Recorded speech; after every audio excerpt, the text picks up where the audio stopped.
దీనికంటే బిఫోర్ మీరు ఏమన్నా ఏడీగా చేశారా, అసిస్టెంట్ డైరెక్టర్గా చేయలేదండి. ఒక సినిమాకి ఐ వర్క్డ్, బట్ ఒక ఫుల్ సినిమాకి అంటే ఏమైపోయిందంటేనండి, ఫస్ట్ ఇంజనీరింగ్ టైంలోనే నేను short films, music videos, documentaries అవి చేయడానికి ట్రై చేశాను, చాలా చేశాను. దాని తర్వాత చాలా కష్టపడి నేను చాలా స్టూడియస్ స్టూడెంట్ అనమాట అండి. నా దగ్గర సర్టిఫికేట్స్ అంటే నేను విన్ అయిన సర్టిఫికేట్స్ ఒక 2 ఫైల్స్ నిండా ఉండే చిన్నప్పటి నుంచి. సో అవి పట్టుకుని తిరిగామండి అసిస్టెంట్ డైరెక్టర్గా జాయిన్ అవ్వడానికి. సో అందరూ చూసి నువ్వు ఓవర్ క్వాలిఫైడ్ అని పంపించేవారు, ఎవరైనా అసిస్టెంట్ డైరెక్టర్ తీసుకునేవాళ్ళు కాదు. సో అప్పుడు కొన్ని రోజులు రియలైజ్ అయ్యి ఓహో ఇవన్నీ తీసుకెళ్తామంటే మనల్ని పెట్టుకోవట్లేదు అని చెప్పి ఏం లేకుండా ఒక రికమెండేషన్ త్రూ వెళ్ళానండి ఒకళ్ళ దగ్గరికి. సో వెళ్ళి కూర్చోరా అన్నారు, కూర్చోగానే ఒక 2 minutesకి డైరెక్టర్ రే వాటర్ తీసుకురారా అన్నాడు. అనేటప్పటికి నేను ఆఫీస్ బాయ్ కోసం చూస్తున్నా, నిన్నేరా అన్నాడు. అనేటప్పటికి నేను లేచాను, కిచెన్లో నుంచి అలా బయటకు వచ్చేసి బైక్ ఎక్కేసి ఇంటికి వచ్చేసా. సో అర్థమైందనమాట నేను చేయలేను, ఈ టైప్ ఆఫ్ పాత్ నా వల్ల కాదని రియలైజ్ అయ్యా. So I chose the other path అనమాట. ఇప్పుడు ఎన్ని రోజుల సంగతి ఈ విషయం? ఇది ఆల్మోస్ట్ 8 to 9 years అయిపోయిందండి.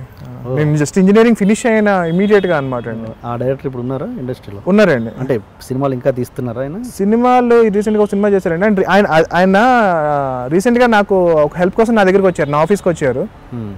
ఆయనకి నేను సేమ్ పర్సన్ అని తెలియదు, నేను చెప్పలేదు. ఒకరోజు గుర్తుందా అని చెప్పే స్వభావం నాది కాదనమాట అండి. సో మా డాడీకి చెప్పాను, అంటే నాకు వేరే వాళ్ళు కాల్ చేసి అలా పర్టికులర్ పర్సన్ ఉన్నారు, ఆయనకి నీ హెల్ప్ కావాలి అని అన్నారు. సో మా డాడీతో మెన్షన్ చేశాను, ఇలా అతను గుర్తున్నాడు కదా ఆయన అని. అంటే కనుక లేదురా ఆయనకి హెల్ప్ చేసి పంపించేసాయి, నువ్వేం మాట్లాడద్దు అన్నారు. సో ఆయన వచ్చారు, మా ఆఫీస్కి వచ్చారు, ఆయనకి ఏం కావాలో మొత్తం చేసి పంపించేసానండి. చాలా ఇన్సిడెన్సెస్ ఉన్నాయి బేసికల్గా. ఇంకా ఏడిగా పనికిరావు అన్న వాళ్ళే పిలిచారంటే తర్వాత డెఫినెట్గా అండి అలాంటి ఇన్సిడెన్సెస్ చాలా ఉంటాయి. Once you prove yourself that is very typical అనమాట. Once you have to prove your worth అనమాట అండి. ఒకటి ఇంకో ఎగ్జాంపుల్ లేదన్నా? చాలా అండి. అంటే లైక్ ఒకసారి ఒక ఆఫీస్లో వేరే ఒక పెద్ద డైరెక్టర్, ప్రొడ్యూసర్ ఒక ఇద్దరు మాట్లాడుకుంటా ఉంటే నేను పక్కన అక్కడ నుంచున్నాను. ఉంటే కొంచెం డిస్టెన్స్లో నుంచున్నాను. అరే నీకు ఇక్కడ ఏం పని రా అని బూతులు మాట్లాడారు అనమాట. వెళ్ళిపో అనడానికి ఒక మాట అంటాం కదా, అలా అన్నారు. సో తర్వాత అదే పర్సన్ నన్ను నా భుజం మీద చెయ్యేసుకుని మావాడు అని చెప్పుకున్న రోజులు ఉన్నాయన్నమాట.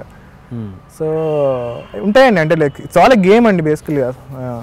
గేమ్ అది ఇన్సల్ట్గా కూడా ఫీల్ అవ్వక్కర్లేదు, అది ఇండస్ట్రీలో కామన్గా జరిగే విషయాలు. కరెక్టేనండి. అంటే నేను పెరిగిన ఒక వాతావరణానికి అది అంటే చిన్నప్పటి నుంచి మా డాడీ కూడా ఎప్పుడు నన్ను తిట్టలేదు స్కూల్లో కానీ, ఎప్పుడు నేను ఎవరితో మాట అనిపించుకోలేదు అనమాట. సో బట్ ఇండస్ట్రీకి వచ్చేటప్పటికి ఈ మాటలు అంటే తట్టుకోలేకపోయాను అనమాట. నేను కరెక్ట్ కాదేమో ఇండస్ట్రీకి వెళ్ళిపోదాం అని అనుకున్న రోజులు ఉన్నాయి. బట్ అంటే there is always another path అనమాట అండి. అంటే ఈ సినిమా చేసే ముందు చాలా స్క్రిప్ట్స్ చేసుకున్నారని, చాలా మంది ఆల్మోస్ట్ అందరు హీరోలకి కథలు చెప్పారని, చిరంజీవి గారు కూడా చెప్పారని. బట్ ఆల్మోస్ట్ ఒక పెద్ద హీరో కాంపౌండ్లోకి వెళ్ళాక స్క్రిప్ట్ లో చేంజెస్ జరుగుతుండడం నీకు నచ్చక వెనక్కి వచ్చిన సందర్భాలు చాలా ఉన్నాయి. అవునండి. సింపుల్ అండి. అంటే నేను ఇండస్ట్రీకి వచ్చిందే నాకు నచ్చింది చేయడానికి. I can easily go and do some software job or something. I can easily get placed in Google or something అనమాట ఇంజనీరింగ్ ఫైనల్ ఇయర్ లో ఉన్నప్పుడు. బట్ ఇండస్ట్రీకి వచ్చిందే నాకు నచ్చింది చేయడానికి అండి. సో అల్టిమేట్గా డెఫినెట్గా సినిమా అనేది హీరో డ్రివెన్, అంటే ఫిల్మ్ ఇండస్ట్రీ అనేది hero driven. That I agree, 100% agree. But ఒకసారి ఏమవుతుందంటేనండి కథ అనేది కూడా చాలా ఇంపార్టెంట్. సో నేను ఫిల్మ్ మేకింగ్ నేర్చుకున్నప్పుడు చాలా రివర్స్లో నేర్చుకున్నాను. ఫస్ట్ విజువల్ ఎఫెక్ట్స్ నేర్చుకున్నాను, తర్వాత ఎడిటింగ్ నేర్చుకున్నాను, తర్వాత సినిమాటోగ్రఫీ.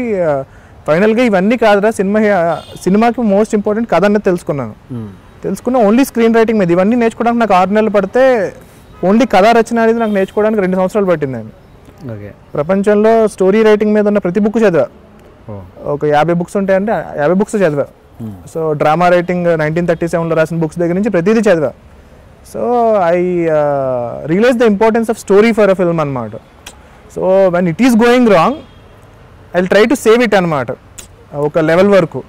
సో అది బియాండ్ వెళ్ళిపోయింది అనుకోండి. So when I know that my film is not going to work, ఈ సినిమా చేస్తే నేను వర్కౌట్ అవ్వదు అని నాకు తెలిసిపోయిన తర్వాత సినిమా అనేది ఒక 1 year ప్రాసెస్ అండి. నా లైఫ్లో నాకు నచ్చినట్టు ఒక 1 year ఉండడం నా వల్ల కాదనమాట. సో నేను బిలీవ్ చేయకుండా నేను అంటే లైక్ నిద్రలో